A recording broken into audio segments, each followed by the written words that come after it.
Не могу ўсё ж таки не звярнуцца до так званага кейса Мельниковой. Ну, конечно. Ну, тому что рэха ўсё адно ідзе і вот вы, может быть, я не ведаю, бачылі, не бачылі, у нас в эфиры быў Вадим Прокопьев. Ой, Вадим, шановный Вадим, я не бачу, але мне уже 10 асобаў рассказали. Ну, рассказали, значится, в курсе про то, что ён перакананы, Вадим что... раз на месяц выходить. Але так дае, что круги по воде идут долго. Тым не менш, ён перакананы, что Мельникова была засланым агентом от пачатку, от 2020 года.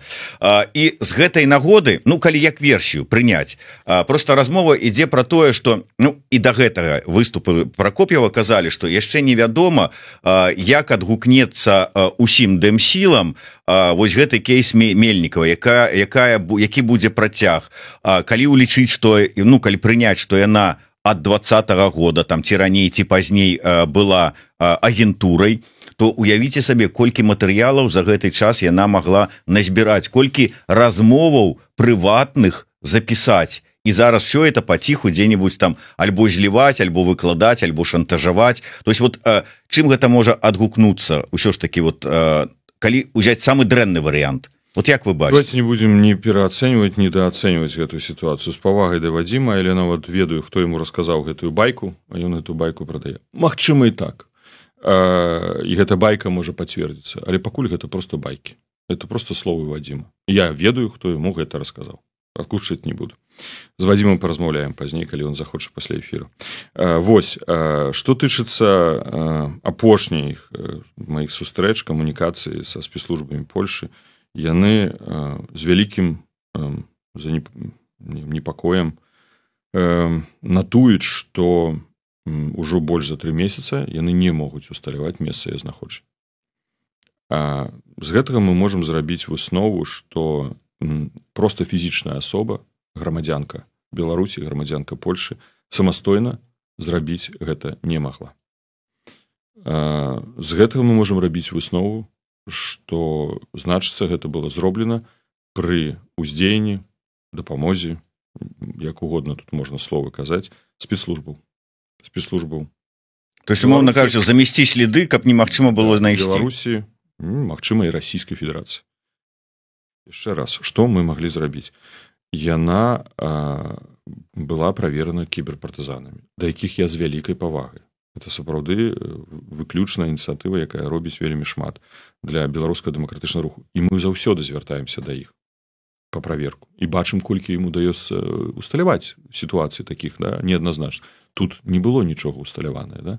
Пазней яна была праверана байполам. У той момант байпол была як, прабачце, магчыма, нейкім сэнсе контрвыведка беларуская, да?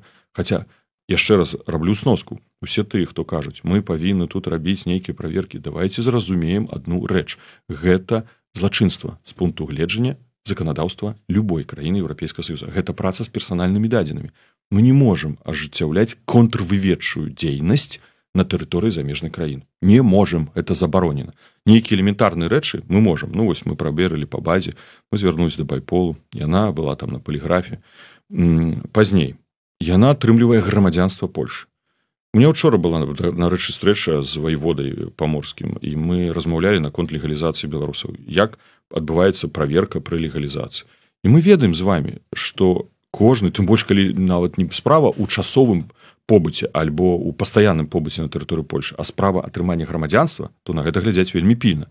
І, напэўна, гэта ідзе праверка Міністэрства ўнутраных спраў, Агенцтва ўнутранай бяспекі, Агенцтва выведкі, контрвыведка працуе, бо без, калі Агенцтва ўнутранай бяспекі, напэўна, контрвыведвачныя мерапрыемствы робяцца. Пазней пагранічная служба. Скажыце шчыра у каментарах, я вас вельмі прашу, захочу, што мы маглі зрабіць больш? Чым зроблена спецслужбамі Польшы? Ну, сур'ёзна? Нема доказаў на сённяшні дзень ні пра каханка, ні пра кого. Я не хачу сказаць, што гэта немагчыма, ці гэта было, не было. Я кажу, што доказаў няма. Гэта пакуль проста словы і спекуляцыі. Выкарыстоўваць гэта ў палітычнай унутранай барацьбе, но гэта проста несправядліва. Таму давайте узгадваць усе крытычныя сітуацыі, якія ў нас былі за ўсе гэтыя гады. Вельмі шмат. Мы на вайне. супраць нас вядуць вайну, але мы не военная арганізацыя, мы грамадзянская арганізацыя. Координацыйная рада – гэта грамадзянская арганізацыя, НАУ – гэта грамадзянская арганізацыя, это НГО, не ўрадавая арганізацыя, мы не военная арганізацыя, у нас няма сістэмы военных. Як пасол у мінулым я ведаю, што такое пытанне бяспекі. Калі я працаваў у Польшы, тады рэалізоўвалася ўпершыню на прыкладзе пасольства Беларусі ў Польшы дзяржаўная праграма забеспячэння бяспекі дыпламатычных місій. Было ў Маскве і ў Варшаве. Я ведаю, што можна рабіць. Мы звярталіся да еўрапейскіх партнёраў з просьбай дафінансаваць нам у 2020-2021 годзе нейкія захады, тэхнічныя інструменты і іншыя дзеля таго, каб забяспечыць сябе ад такіх выклікаў. Нам было адмоўлена. Дзе на гэта знайсці сродкі? Мы з Вадзімом Пракоп'евым, да якога я з павагай, спадзяюся, што не будзе просто так там нейкія рэчы расказваць і ў тым ліку пра мяне. Размаўлялі наконт контрвыведкі. Мы тады, шчыра, я памятаю, што ў мінулым офісе, калі дроны нават ляталі каля нашых вокнаў, я памятаю, гаварылі пра гэта. Але хто будзе аплочваць гэтую контрвыведку? Калі тады у нас не было за што нават заплаціць за працу НАУ, супрацоўнікаў, мы без месяцамі. І так гэтыя крызісы кожны год. Кожны год мы выпадаем з фінансавання. Просто выпадаем. А хто будзе аплочваць контрвыведку? Хто гэтыя людзі? І зноў жа такі, мы вяртаемся да таго, што гэта будзе злачынствам з пункту гледжання гэтага заканадаўства. Выклік гэта безумоўна, але гэта мэта рэжыму. Таму усе тыя, хто знутры пытаецца, спрабуе гэта атакаваць, я не кажу, што яны працуюць на рэжым, але яны робяць тое, што дапамагае рэжыму знішчыць інстытуты, Координацыйную раду, знішчыць, напрыклад, НАУ, як ініцыятыву, якая займаецца пераследам Лукашэнкі. Мы ж разумеем, чаму гэта адбываецца. Я ў эфіры апошні вам казаў, што будзе велічэзная атака. І я пацвярджаю гэтыя словы. Атака становіцца яшчэ больш маштабнай. Прынята лічыць, што калі мы кажам пра нейкую там праверку, самая, у наших умовах тое, чаму можна давяраць, што нельга нібыта абысці, хаця можа быць і можна, але это поліграф. Калі вы самі сказалі, што поліграф Мельнікава праходзіла. Наколькі я ведаю, праходзіла яна ў 23-м годзе, арганізоўваў поліграф Байпол, Азараў. А вы ведаеце вынікі гэтага праходжэння? Не тое, што вам сказаў Азараў, што все нормально, а якія пытанні былі? А праблема. Я вам скажу так, давайте не гіпербалізировать пытанне поліграфу. Мы сёння з вами пройдзем поліграф і пойдзем начаваць. Заўтра нам трэба зноў праводзіць поліграф. Чаму? Я растлумачу, бо яшчэ раз скажу. Я працаваў амбасадарам і міністрам. Я ведаю, як працуе гэтая сістэма. Калі зараз патрапіць у Міністэрства замежных спраў, чаму з Денісам Сідоренко атрымалася гэтая сітуацыя самагубства, да? Ён не прайшоў, пасол наш у Германії быў, да?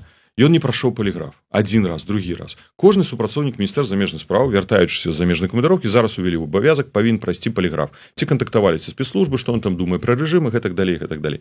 Ён праходзіць гэты поліграф, і пазней яму не трэба праходзіць поліграф, таму што ў дзяржавы ёсць контрвыведка. У Міністэрстве замежных спраў ёсць упраўленне бяспекі, якое займаецца аналізам працы супрацоўнікаў, кантактаў з замежнымі партнёрамі. Ёсць сістэма падачы інфармацыі. Напрыклад, кожны дыпламат, які сустракаецца па-за межамі краіны, ён павінен пісаць такую картачку, у якой, з кім сустракаўся, тэма, дзе гэта было. Гэта фіксуецца, гэта сістэма. І контрвыведка працуе на прадмет таго, тых рызыкаў, пагрозаў, якія могуць быць створаны гэтай асобе з пункту гледжання яго вярбоўкі. Так вось мы з вами прайшлі сёння поліграф, пайшлі начаваць і завербавалі нас на працягу начы. Заўтра раніцай мы зноў павінны праходзіць поліграф, таму што няма контрвыведкі. Контрвыведка не гарантуе. Мы тады кожны дзень павінны праходзіць поліграфы. Вы разумееце? Я разумею, але вы так і не сказалі. Все-таки вы бачылі тыя пытанні. Мне сказаў Азараў, што яна прайшла. Не, пытання я не бачу. Пытанні складаў Азараў. А можа там было чыста па нейкіх іншых пытаннях. Там я не ведаю, из-за чаго. Наколькі мне там расказвалі, узнікла за нейкіх унутраных наўскіх там разбор. Я пытанні не складаў. І я, давайте так, падыходзілі і падыходзім мы і да Байпола, і да Белпола з павагай, пашана разумеючы, што яны ведаюць, што рабіць. Просто там, можа, пытанне, а ці супрацоўнічаеце вы са спецслужбамі, нават не было. І таму яно праскачыла. Не ведаю. Я пытанне не глядзеў, шчыра скажу. Пытанне гэта не глядзеў. Але зноў жа такі, вось мы пойдзем з вами зараз даваць, тады казалі Байполу. Зараз Байпол, не хачу ацэньваць, у тым стане, якім ёсць, да? Але дадзеныя ў іх. Ну вось сёння кажуць, мы будзем той ініцыятывай, хтосьці кажа, якая будзе праводзіць гэты дэтэктар хлусні, да? Поліграф. І заўтра гэта ініцыятыва дыскрэдытаваная. А ўсе нашы дадзеныя ў іх. Ну хто гэта будзе рабіць? Ну это немагчыма, калі няма дзяржавы, гэта ўсё падман, это зноў самападман.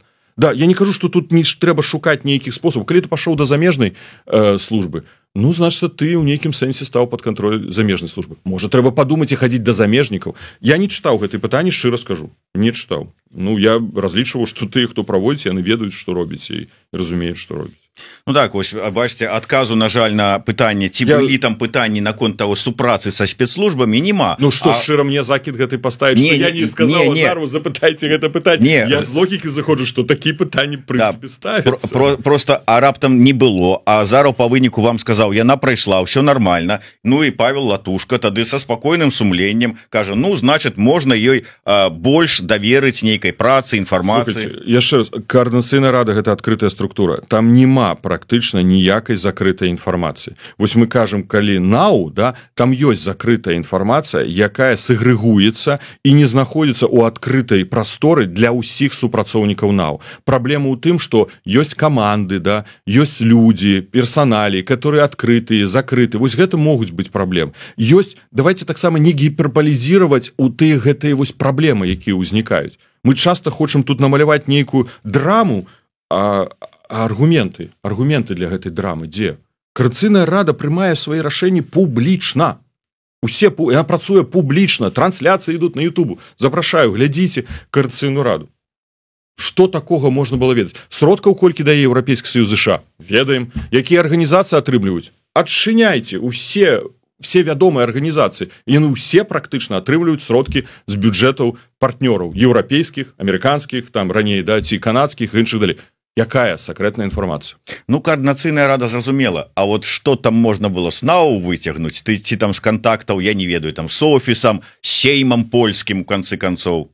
Ну, гэта ўжо пытанне да сейма Польшы для польскіх уладаў, правда? Калі яна хадзіла на гэтай сустрэчы і праходзіла праверкі.